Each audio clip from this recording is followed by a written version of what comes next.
Opa, tudo bem? Eu sou o Luiz Camargo e seja muito bem-vindo. Tudo indica que os próximos a entrar na lista negra da Lei Magnitsky, ao lado do juiz violador de direitos humanos Alexandre de Moraes, serão seus fiéis comparsas Gilmar Mendes e Luiz Roberto Bem Barroso. Além de Alexandre de Moraes, já citado publicamente pelo governo dos Estados Unidos, estão na mira da Casa Branca os magistrados Luiz Roberto Barroso e Gilmar Mendes. Washington avalia que, por presidir a Suprema Corte, Barroso teria parcela de responsabilidade por decisões de Moraes que, na concepção da Casa Branca, violariam direitos humanos. Gilmar Mendes, por sua vez, entrou na mira do governo Trump por ser o ministro em atividade mais antigo no STF. De acordo com auxiliares do presidente dos Estados Unidos, Gilmar exerceria influência sobre seus pares por ser o decano da corte. Talvez isso explique a súbita onda de sentimentalismo que tomou conta dos dois. Barroso já fala em aposentadoria antecipada e retiro espiritual. Nesse momento, eu vou ser muito sincero para você, eu vou fazer um retiro espiritual no final de outubro, eu não consegui sair antes. Mas não só isso, diz que se arrependeu do seu vexaminoso grito de vitória. Nós derrotamos o bolsonarismo. A frase foi, nós derrotamos, a frase... Você lembra bem? Não, eu lembro bem, porque como é a única coisa que em 12 anos e 3 meses, é a única coisa que eu verdadeiramente me arrependo. Em uma entrevista patética no Roda Viva, o ministro embargou a voz e chegou às lágrimas. Aqui é um país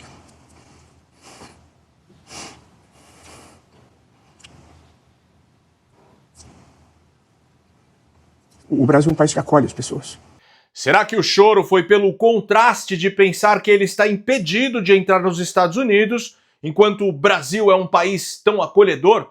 Ou porque lembrou que não poderá aproveitar o recém-comprado apartamento de 22 milhões de reais na cobiçada ilha de Key Biscayne, em Miami? Já semana passada foi a vez de Gilmar Mendes, que se emocionou ao defender o colega violador de direitos humanos. Eu, sem exagero, acho quase ou verdadeiramente heróico desempenhado pelo ministro Alexandre de Moraes. Obrigado, ministro Gilmar.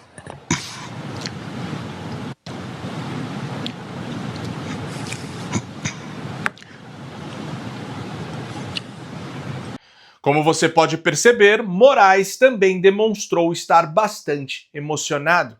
E não é por menos, ele se tornou um leproso institucional. Todos que colaborarem com ele de alguma forma, automaticamente entrarão na mira da Casa Branca. Como você sabe, sua esposa foi incluída na Lei Magnitsky. O Instituto Lex e o Escritório de Advocacia da Família também foram para o vinagre. Para se ter ideia, este último já perdeu contratos que representam algo próximo da bagatela de 150 milhões de dólares por ano. Até o site do escritório foi retirado do ar, já que o provedor é americano e foi obrigado a cumprir a ordem de bloqueio. E agora os filhos de Moraes, Alexandre Júnior, Giuliana e Gabriela, foram mapeados como sócios das duas empresas sancionadas e já estão na fila para também serem engolidos pela Magnitsky. A coisa está ficando bastante complicada para o ditador da cabeça de ovo. Quem antes se achava intocável, hoje apodrece em praça pública. E o pior ainda nem começou. Donald Trump, mais do que transformar Moraes em um pária internacional, quer mandá-lo para a prisão. E é isso que vamos analisar no vídeo de hoje. Mas antes, já vai mandando aquele like esperto no vídeo, deixe também um comentário qualquer, nem que seja só um alô mesmo, pois isso faz com que a plataforma entregue o vídeo para mais pessoas. Aproveita também e confere se você continua inscrito no canal, aciona o sininho das notificações e, se for novo por aqui, dê essa moral e se inscreva no canal. Feito? Então vamos lá. Bom, semana passada, Viviane Barsi de Moraes foi oficialmente incluída na Lei Magnitsky, juntamente com suas empresas, o Escritório de Advocacia e o Instituto Lex. Na mesma leva, tiveram vistos revogados o ex-motoboy da Dilma e atual AGU Bessias, o ex-PGR José Levi, o juiz auxiliar do STF Ayrton Vieira, aquele do Use a Criatividade, o ex-assessor do TSE Marco Antônio Martim Vargas, o assessor Rafael Henrique Janella, a chefe de gabinete de Alexandre de Moraes, Cristina Yukiko Kuzahara, aquela que selecionava quem entraria nos inquéritos de Moraes, analisando postagens das redes sociais, e o ex-ministro do TSE, Benedito Gonçalves, o missão dada, missão cumprida, relator das ações que caçaram os direitos políticos de Bolsonaro. Agora, os filhos de Alexandre de Moraes, Alexandre Júnior, Juliana e Gabriela, foram mapeados como sócios do Instituto Lex e do escritório Barsi de Moraes Advogados, podendo ser os próximos atingidos pela Lei Magnitsky. Bom, a esposa do ditador de toga, que comanda um dos escritórios de advocacia mais bem-sucedidos do país, não construiu carreira, construiu um sobrenome. Viviane Barsi transformou o casamento em trampolim para o topo, sem concurso, sem sabatina, sem voto, apenas com um crachá de esposa de Alexandre de Moraes. No início dos anos 2000, largou a carreira de publicitária para cursar Direito na Unip, universidade conhecida por ter vestibulares que não reprova ninguém e por um curso de Direito sem tradição alguma, bem diferente da São Francisco, da PUC ou do Mackenzie, onde normalmente se formam juristas de peso. Mesmo assim, de uma publicitária de classe média saltou para advogada de tribunais superiores com um escritório cercado de clientes bilionários e processos que, por coincidência, acabam sempre desembocando direto no STF. A mesma corte onde o marido não só atua, mas reina como soberano absoluto. Hoje, enquanto Alexandre de Moraes vocifera contra os Estados Unidos em nome da soberania e da independência do judiciário, o que emerge é a denúncia gritante, o desaparecimento da fronteira que separa o cargo de ministro da mais alta corte do país dos negócios da família. Tudo indica que o STF, em vez de templo da justiça, virou o balcão bilionário de interesses domésticos. Um dos processos milionários que tramitam no STF e que passaram pelas mãos de Viviane Barsi envolve a Renasa Empreendimentos, cujo valor inicial de 18 milhões de reais saltou para mais de 190 milhões de reais e hoje está sob a caneta do ministro Nunes Marques. E não é um caso isolado. Viviane já atuou em mais de 30 ações na Suprema Corte. O conflito de interesse é tão óbvio que chega a ser um insulto à inteligência.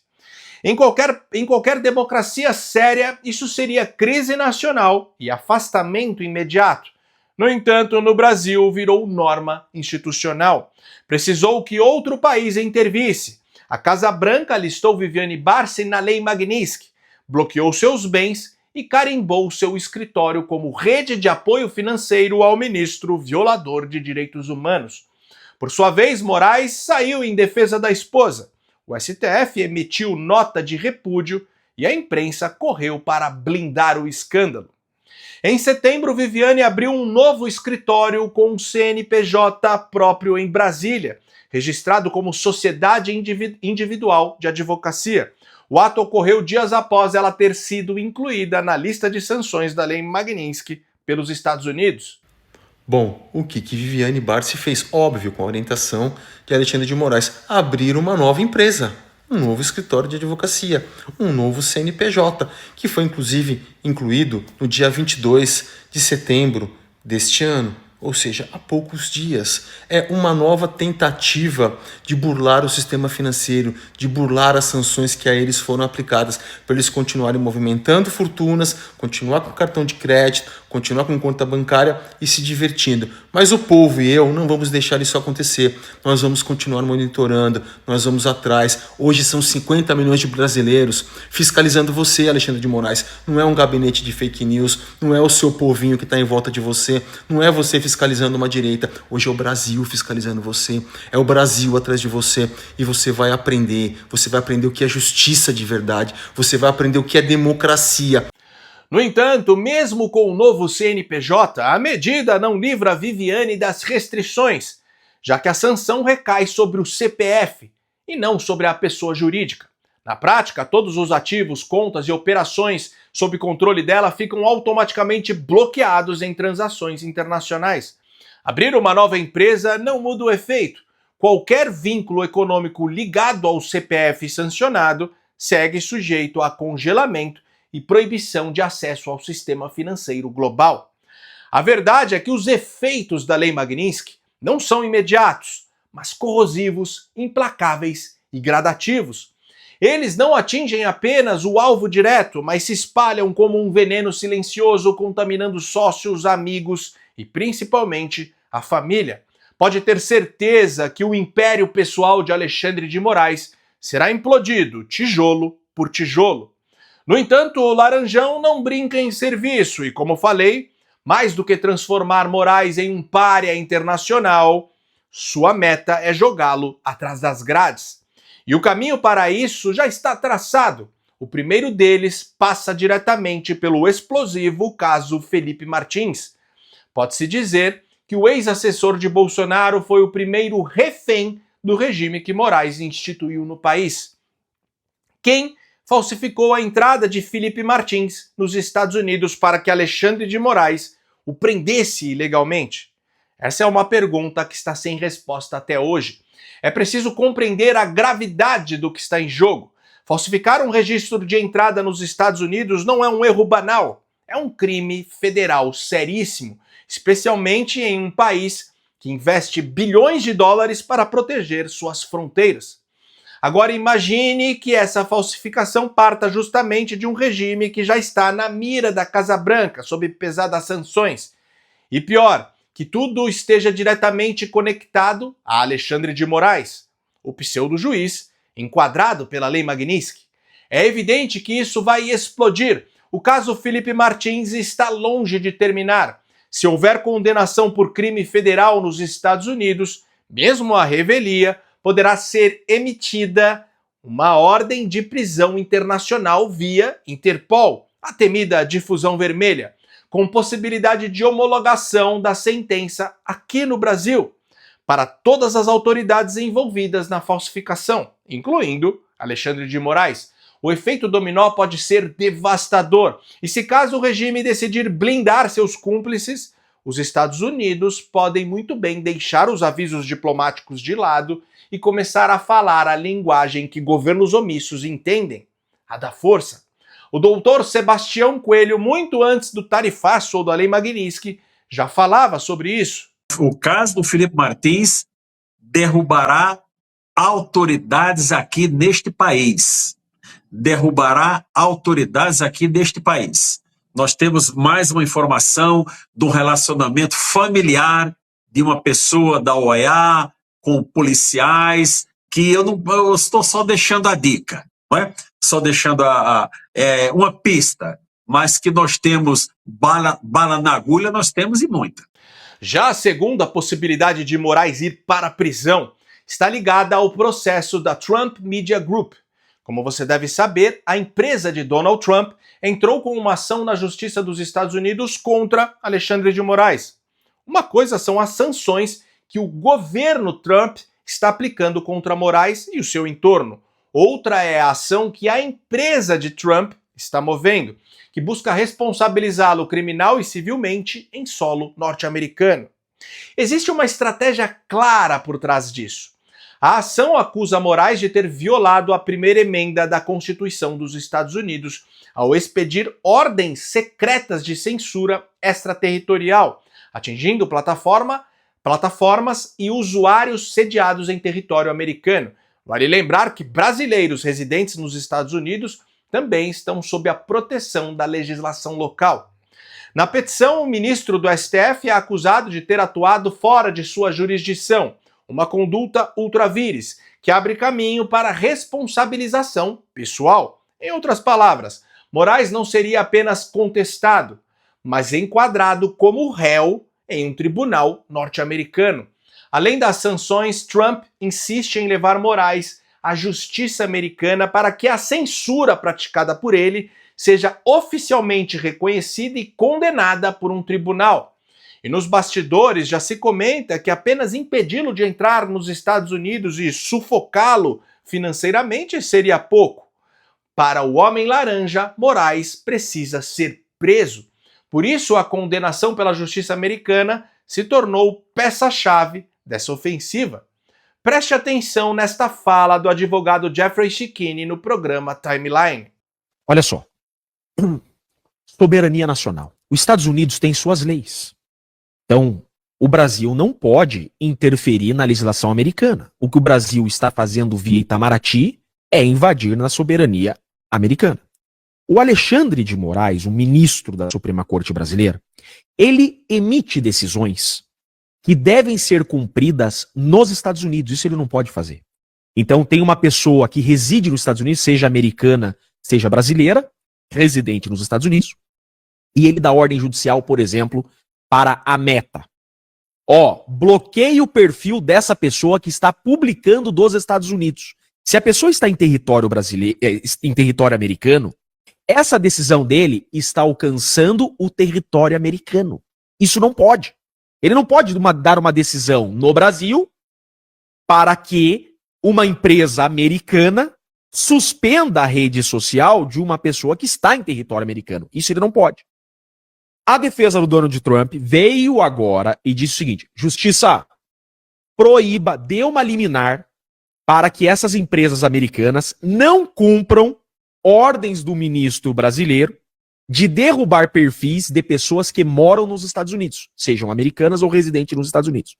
Vindo essa liminar, a justiça americana vai falar: plataformas americanas, não cumpram mais decisões do juiz brasileiro de suspender redes sociais de pessoas residentes nos Estados Unidos. Ponto. Vai vir essa decisão liminar. E esse pedido da defesa do Trump é no sentido de que as decisões do Alexandre de Moraes não tenham mais o condão, não tenham mais a forma de decisão diplomática. Que ele perca esse status e que ele seja tratado como um cidadão qualquer. O que significa isso? Vindo essa decisão da justiça americana, certo? Se ele, Moraes, der uma nova decisão contrariando essa decisão americana, ele estará descumprindo uma ordem judicial e aqui nos Estados Unidos, a defesa do Trump pode pedir para que ele seja punido pela lei americana, que aqui é crime você descumprir a ordem judicial. Então não é que ele vai ser punido no Brasil, ele pode ser punido pela legislação americana. Veja, eles prepararam todo o tapete para isso, a caminha está montada. Afasta a imunidade diplomática dele, consiga uma decisão judicial. Se ele descumprir essa decisão judicial, aqui nos Estados Unidos, ele pode responder por crime daqui, pode ser punido criminalmente aqui, e se ser um mandado de prisão aqui nos Estados Unidos, manda esse mandado de prisão, assim como ele faz para a Interpol, ele entra na lista vermelha e qualquer país do mundo pode cumprir esse mandado de prisão. Quem não se lembra da postagem do Elon Musk ano passado? Abre aspas. Um dia, Alexandre, essa foto sua na prisão será real. Marque minhas palavras. Fecha aspas. Tudo indica que o mês de outubro será explosivo. Alexandre de Moraes foi longe demais, ultrapassou todos os limites e ele vai pagar por sua aventura tirânica. É urgente, é necessário, é inadiável. Se você gostou desse vídeo e acha esse tipo de conteúdo importante, ainda mais com toda a perseguição às vozes conservadoras nas redes sociais, considere de verdade ajudar a manter esse canal em plena atividade. Pode ser com qualquer valor. Minha chave Pix é o e-mail luiscamargopix@yahoo.com. Luiz Camargo Pix tudo junto, luisconz@yahoo.com. Não tem BR. Ou se preferir, o link do nosso Apoia-se está aqui na descrição do vídeo ou fixado no primeiro comentário. No mais, curte e compartilhe ao máximo esse vídeo, deixe aqui seu comentário para ajudar no engajamento e me siga em todas as redes sociais, @LuizCamargoVlog.